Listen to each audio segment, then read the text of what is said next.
G'day and welcome to episode 22 of Travel Pointers, the podcast for Australian frequent flyers. It's the 20th of November 2025 and I'm Matt Green, the editor of AFF. And I'm Wilson McTaggart, a writer at AFF and AFF admin. Next month, American Express is making big changes to its membership rewards program. The transfer rates to many overseas airline programs will get devalued. And there are also a couple of changes to the transfer partners that will be available. So if you've got Amex points already, you might want to think about using them before those changes. And in this episode, we're going to discuss the best ways to do that and exactly what's changing, especially if you do want to transfer before that upcoming devaluation. Even if you don't have Amex points as well, you might find the discussion useful as we're going to be talking about the ways that Australians can redeem points with various overseas frequent flyer programs. So that's coming up, but first, a few of the news items from the past few weeks. First of all, Qantas will be launching Economy Plus next year. What's that, Wilson? Economy Plus on Qantas is effectively an extra legroom product in Qantas's domestic economy cabins. Very, very similar to Virgin Australia's Economy X. You'll get up to 40% more legroom at a seat. You'll also get priority boarding and priority access to overhead lockers. It's not a separate cabin class. It's just basically an extra legroom seat within the economy cabin. And it's free. It's going to be free for Platinum and Platinum 1 frequent flyers with Qantas. And I think from online check-in, once online check-in opens, Gold members will also be able to choose it if there's any seats available. Yeah, that's right. So that's a genuine benefit for Qantas's, I guess, more loyal frequent flyers. Yeah, you say it's similar to Economy X with Virgin. I think it's exactly the same, isn't it? Pretty much, more legroom, priority boarding, priority locker.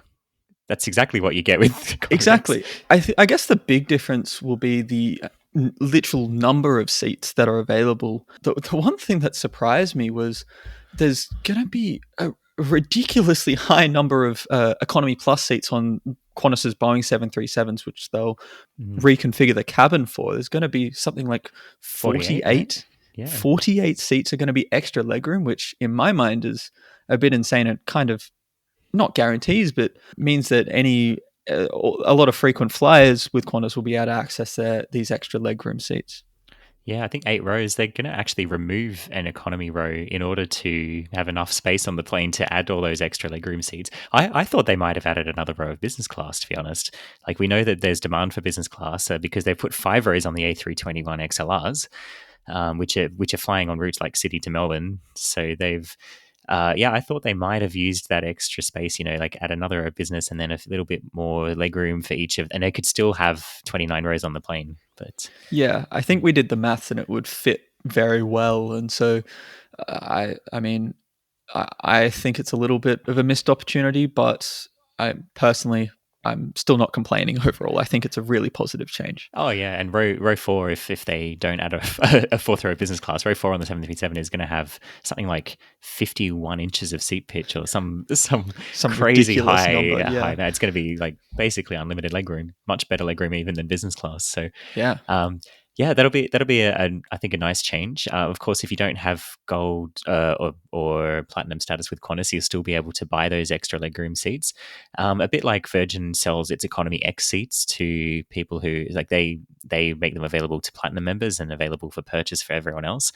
I don't know if you've noticed this, Wilson. I only just discovered this recently.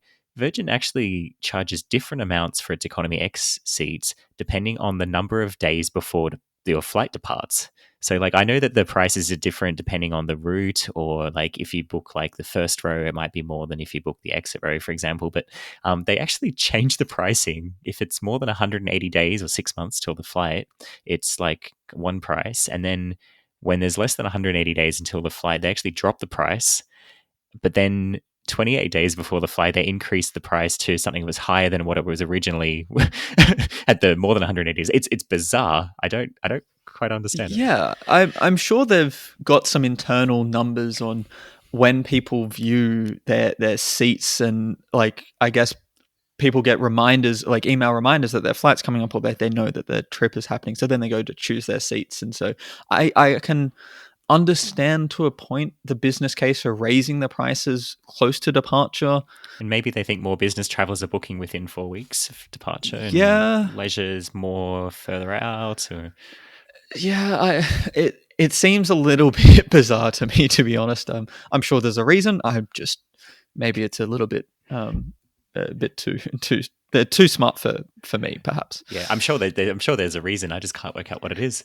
Uh, Yeah, um, I did also see when I was having a look at some seat maps the other day, there was a middle seat that was $1 more than the aisle or the window either side of it in the Economy X section.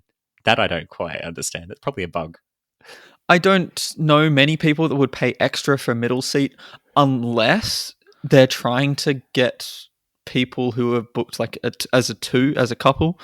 Um, and they're just trying to eke out a bit of extra revenue for whatever reason. But wouldn't you just make the aisle and window seats more expensive? Oh, that's what I would have thought. But anyway, Yeah, um, what else is news? Qantas is temporarily closing its Sydney International Business Lounge from the 8th of December as it starts work on a full lounge refurbishment, which will see a brand new lounge built in the existing space, which will have, among other things, a brand new outdoor terrace. Pretty cool. yeah. That's it. Looks amazing from the renders. With Qantas's lounge announcements, I will wait to see it to believe it. But I think it's a very needed change to the Qantas International Business Lounge in Sydney. It's quite tired now, and I think it doesn't quite fulfill the role of a flagship business class lounge in such an important airport. No, and it hasn't. It hasn't for quite a while. This refurbishment has been announced for a long time. But yeah, it is finally getting started. The 8th of December will see the space closed. Qantas is going to be opening a temporary lounge space below Gate 31, I believe, in what used to be a crew room, and I think what was originally a Qantas lounge back in the 1990s, before it moved to the current location. That space isn't going to be big enough during peak periods. So I think Qantas is also going to be sending some people to the Plaza Premium Lounge, and that construction is going to be going on until 2027. So this arrangement will be in place for quite a while. And speaking of Qantas lounges, Qantas Club is going to be increasing its membership and renewal fees from the 11th of December and also removing the 4-year membership option.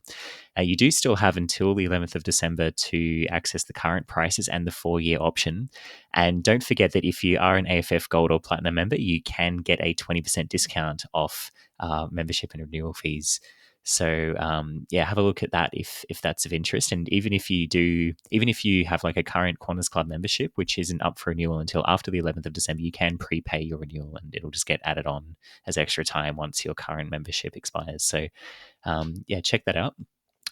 Virgin Australia is trialing free Wi-Fi messaging for all passengers on selected flights. Like currently, they have Wi-Fi available for purchase or for free if you are business class or platinum.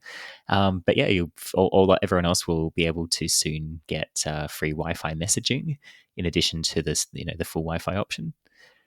China has extended visa free travel for tourists from Australia and various other nationalities until the end of 2026. So it's been extended for another year, which is good news. And China Eastern reward seats, if you're thinking about flying to China on China Eastern or within China, those reward seats are now back available to book on the Qantas website. For about a year, I think. There was no China Eastern award availability at all on the Qantas website. That's back now, but only if you search for one-way or return flights. For some reason, they're still not in the multi-city search, so a bit of a workaround needed there. But anyway, Jetstar has launched a bunch of new routes to Asia. They've launched Sunshine Coast to Singapore via Bali. They've launched Avalon to Bali, and their Newcastle to Bali flight is also now continuing on to Singapore. Air New Zealand Airpoints is rebranding as Koru, so that's going to be the new name of the program from April 2026, and they're also introducing a new black tier above their current Airpoints Platinum tier, which will become like Koru Platinum. Wilson, the Air New Zealand loyalty program is not exactly a favorite among Australian frequent flyers in general. I think we've probably discussed it before, maybe when we were talking about the point valuations, because Air New Zealand got the worst ranking of all of the frequent flyer programs we looked at. Uh, I don't know if you've had a look at these changes. They were only announced yesterday, but as far as I can see, it's just a name change and some new like status tiers at the top level. But the way you earn status and the earning and redeeming of air points is not changing. So I can't really see this shifting the needle too much.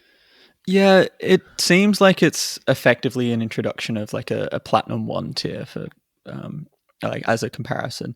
It I will admit I haven't looked too closely at the air points program from a status point of view, and I have very little interest in it from a points redemption point of view. Yeah. So it seems like a lovely marketing exercise. Yet to see, I guess, anything sort of real substance, I guess. Yeah. Like when I saw this announcement, I thought, oh, okay, this is interesting. Maybe they're going to make some actual like changes that actually make it kind of more attractive to Australians. There's going to be some like real substance in the changes, and as far as I can see, it's just some like extra status benefits at the top and a new name. So a bit disappointing. It's not going to Yeah. move the needle for me, at least. No, nor for me. I think it does obviously help to capture their very high value customers in New Zealand that are effectively tied to air points because they have to fly Air New Zealand, and so that that kind of is it. Yeah, I I guess. think like maybe by adding another tier above platinum, like if they've got customers based in New Zealand who are flying with them a lot, it gives them something else to aim for once they've renewed their platinum status, rather than just switching to Qantas for the rest of the year, as I Yeah, think quite a few of them have been yeah. doing. It So seems like the velocity changes to introduce Platinum Plus. It yeah, seems very very similar.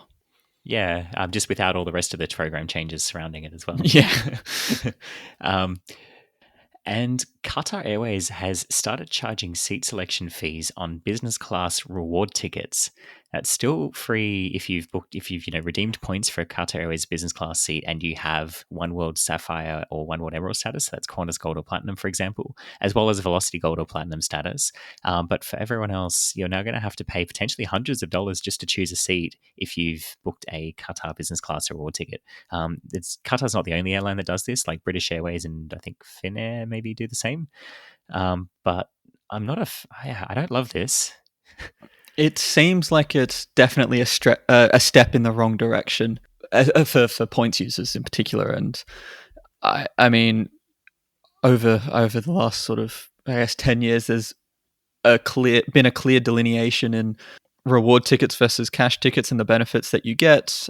Some airlines, like Emirates, for example, are removing chauffeur access on first class award tickets as an example. Qatar changing this. I mean, it just hurts a little bit when you have to search so hard for a reward seat. You're paying carry charges as well, and then you have to pay a couple $100 extra just to select your seat. Yeah, and the fees are not cheap. I mean, you can just get a seat allocated to you when check-in opens. I flew Qatar business class on the weekend, and I found like when the online check-in opened, the only seats that were available, like I had chosen the seat in advance. I got a window seat, but the only seats that were available were in the middle section.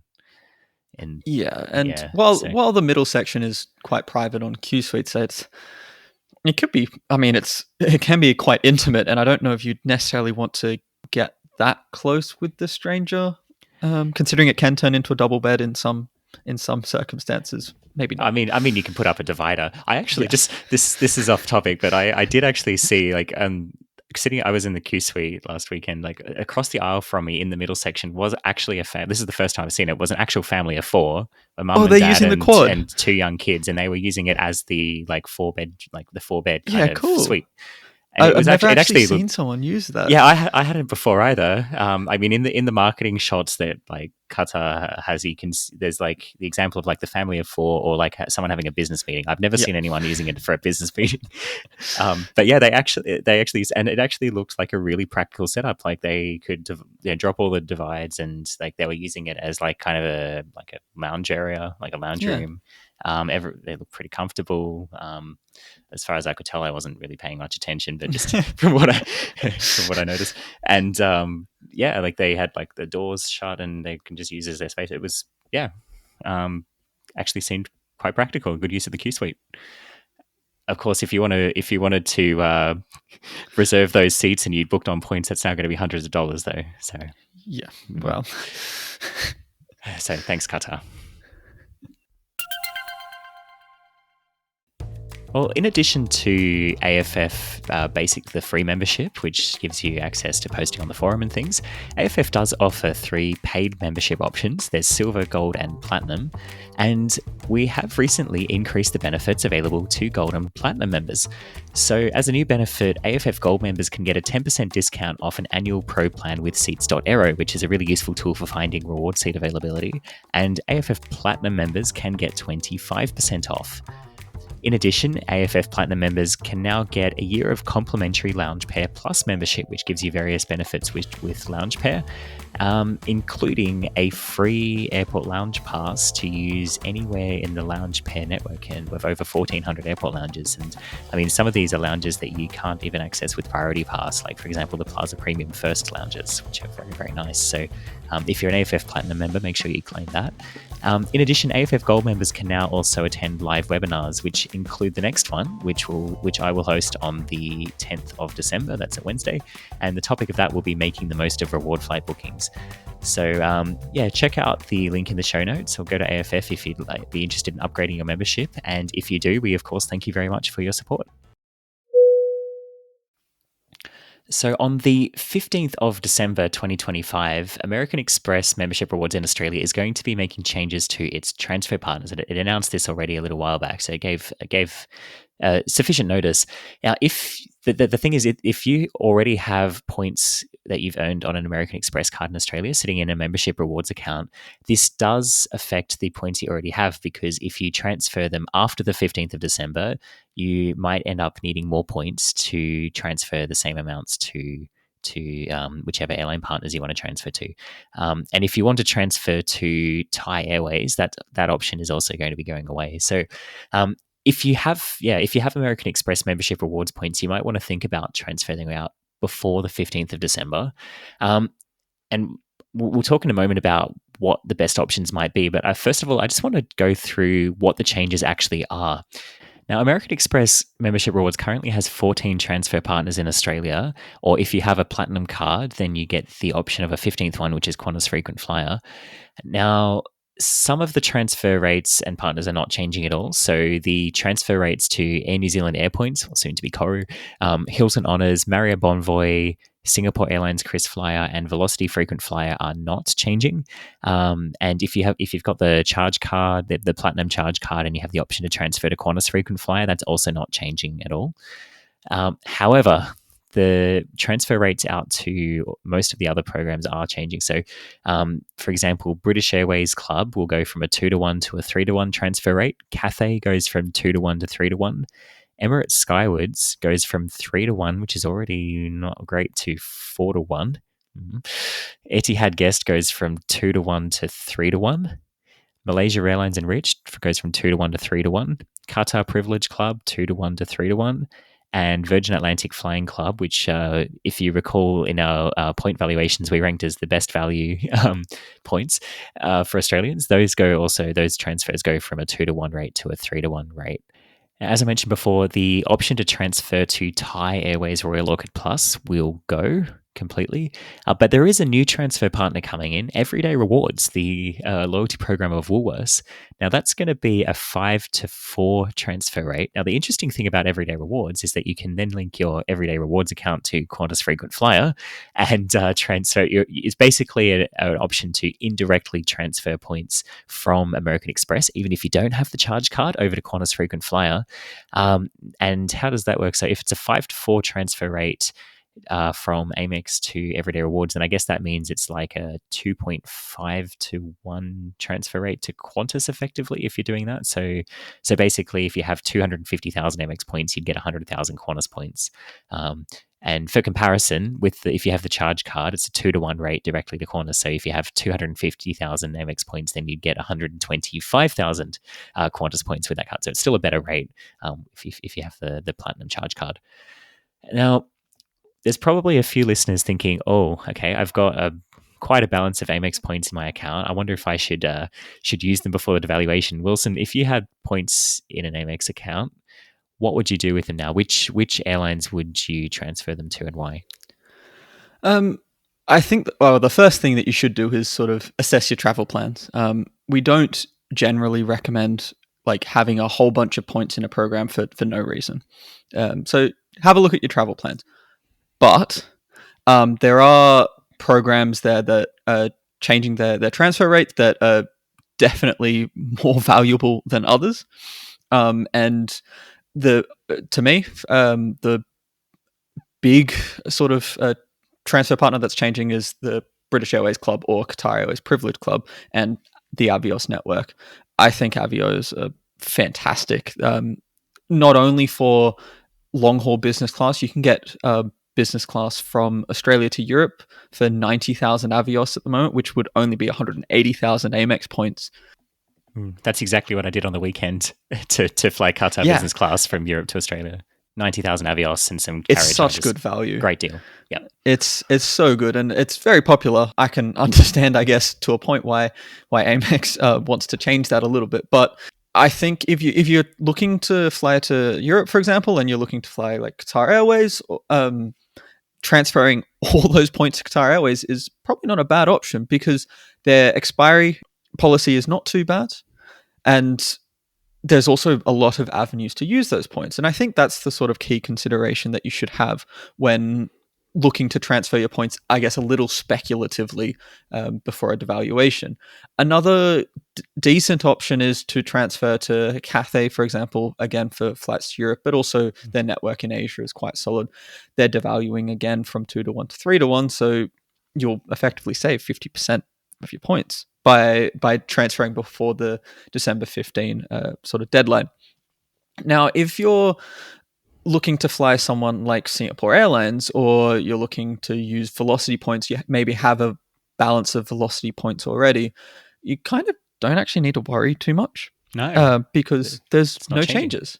Yeah. Exactly. And so you don't need to get caught up in this panic. In terms of programs that I probably wouldn't recommend you transfer to, regardless, I don't think something like Thai or Enrich are great value programs, except for a few niche uses. I know Thai you can use on business class on Thai Airways, which is quite Yeah, good. and actually, if you book direct through Thai Airways Royal Auckland Plus, you can actually get pretty good availability of Thai business class from Australia to Thailand at reasonable rates.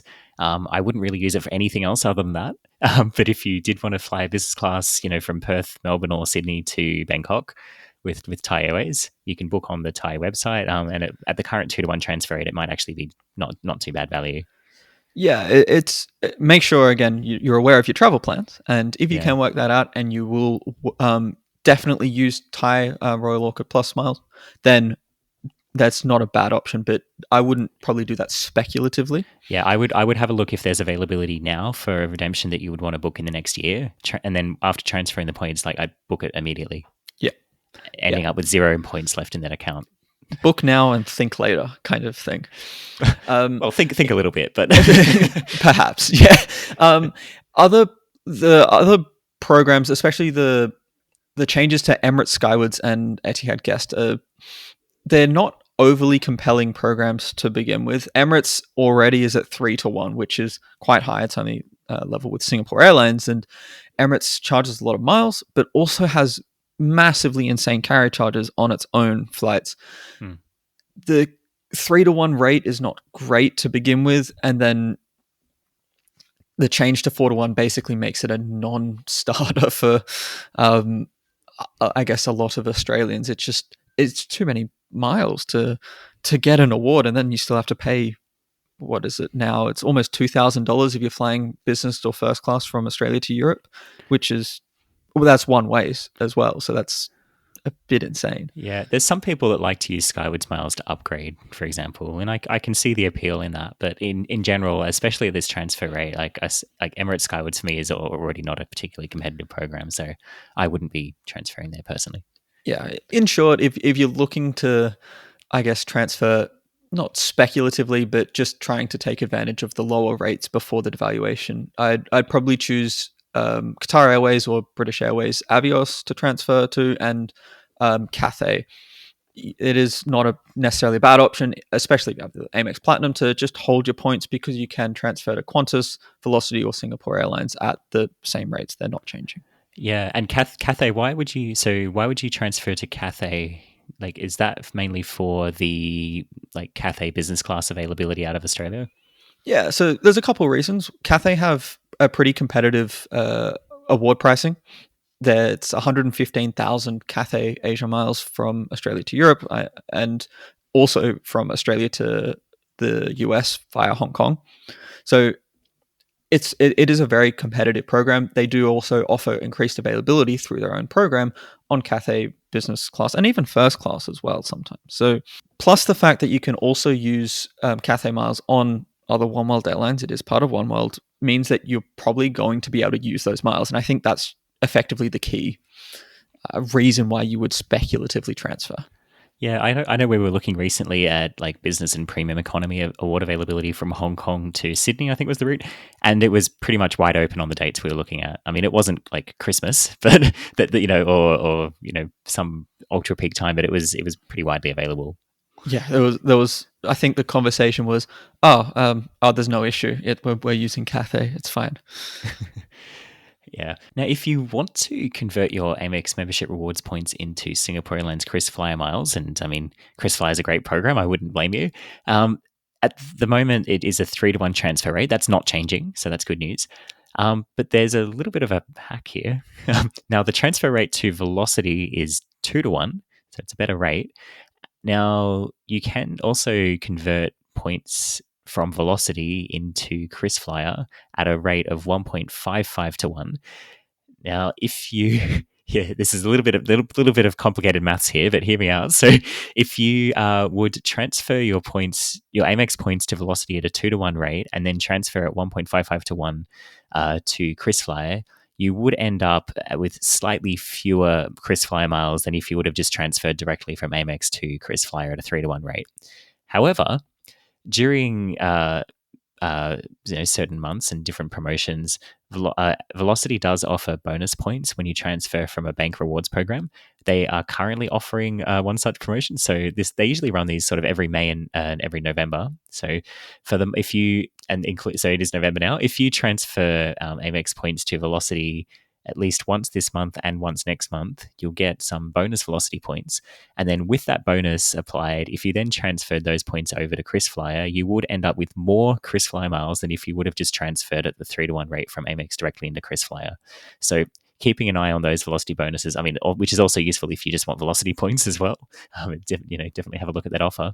And the other benefit of doing it via Velocity and then transferring over to KrisFlyer as you need them is that the KrisFlyer miles have a hard 3-year fixed expiry, and Velocity points don't expire as long as you keep your account active at least once every 2 years, which I think most Australians would have no trouble doing. So a little hack there to get a few more KrisFlyer miles when transferring over from a bank.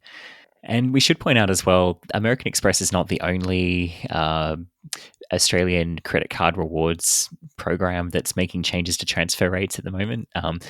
You may recall that last month, CommBank Awards actually removed all of its overseas partner airlines, which was quite a blow to CommBank Awards members.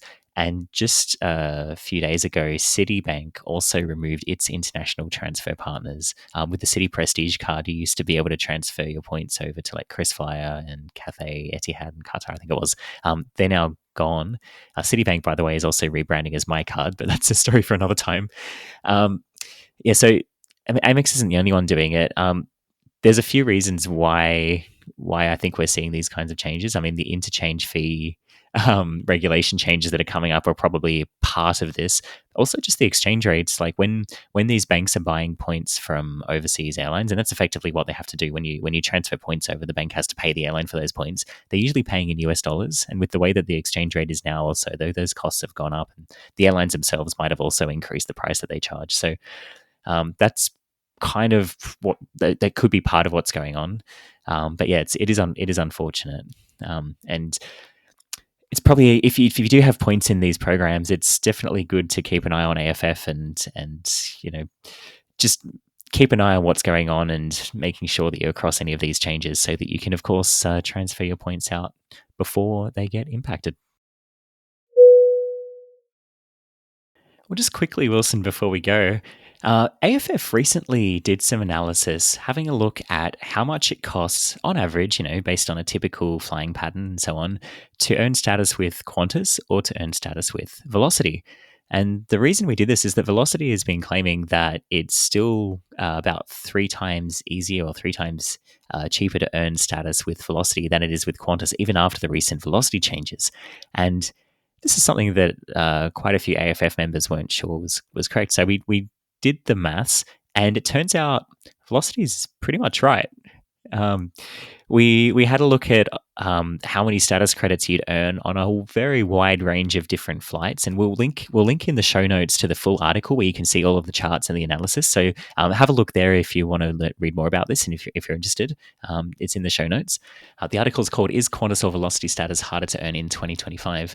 But we had a look basically at the average typical spend that you'd need to earn status with each of the programs and different tiers, and just to give you an idea, like under the new Velocity system, on average, someone might be spending around $5,637 to earn enough status credits for Velocity Gold status, whereas someone would typically spend around $13,514 to earn Qantas Gold status, which is actually more than the typical spend required to earn Velocity Platinum status, which is $11,274. With Qantas, to earn Platinum status, you'd be typically spending around $27,000. Now, we also broke down the average, typical spend required based on different types of travel patterns. I mean, with Velocity now, with the earn rate of 1 status credit per $12 on Virgin flights, it's pretty consistent of how much you need to spend to earn status, especially if you're just mainly flying Virgin Australia domestic. With Qantas, it varied a lot. The So we looked at like a dozen different like typical travel profiles. Someone who's typically flying on regional routes is actually having to spend quite a bit more with Qantas to earn status than, for example, someone who's flying on like the Sydney to Melbourne route a lot.